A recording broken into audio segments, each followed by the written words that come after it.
Aunty आप? तुम स्वरा हो ना, दुष्यंत की गर्लफ्रेंड? जी आंटी, लेकिन आप यहाँ क्या कर रहे हैं? आपकी ऐसी हालत, क्या हुआ है आपके साथ? बेटा, मुझे मेरे कर्मों की सजा मिल रही है। जो कुछ भी मैंने तुम्हारे साथ किया था उसकी। माँ, ये स्वरा है जिसके बारे में मैंने आपको बताया था। माँ, मैं इससे बहुत प्यार करता हूँ और इससे शादी करना चाहता हूँ। नमस्ते मम्मी जी। अभी शादी नहीं हुई है। आंटी बोलो, मम्मी नहीं।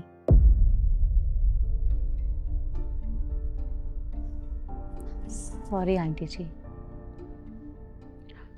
तुम हमेशा ऐसे ही कपड़े पहनती हो क्या? जी मैं कुछ समझी नहीं।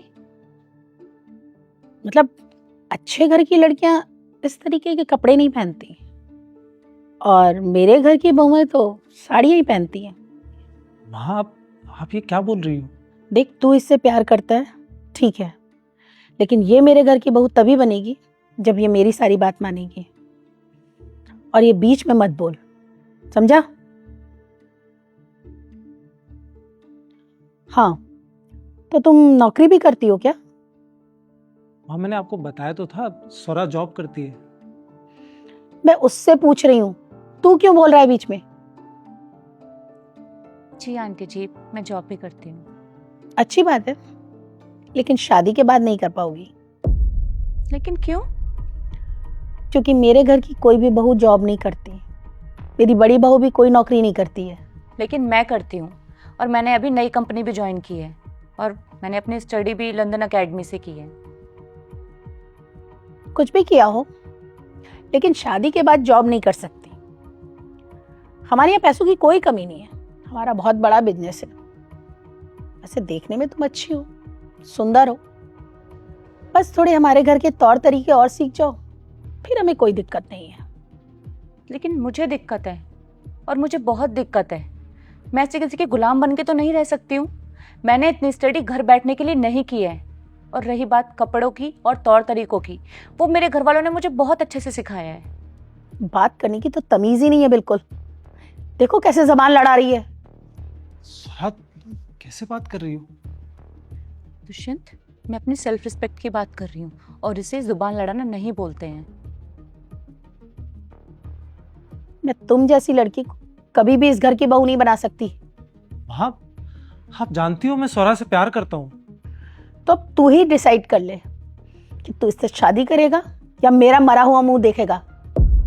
माँ पे दुष्यंत, रहने तो, मेरी वजह से अपनी माँ से मत लड़ो तुम। स्वरा, तुम जानती हो कि मैं तुम्हारे बिना नहीं रह सकता हूँ। और अपनी माँ के बिना रह सकता है। माँ, आप समझ क्यों नहीं रही हो? Dushyant, it's okay. मैं नहीं चाहती कि तुम मेरी वजह से अपनी माँ को दुखी करो, और मैं कोई कॉम्प्रोमाइज़ भी नहीं करना चाहती हूँ, ना ही कंट्रोल होना चाहती हूँ। स्वरा, दुष्यंत, शायद हमारी किस्मत में हमारा साथ यहीं तक था। अपना ध्यान रखना। आंटी जी, नमस्ते।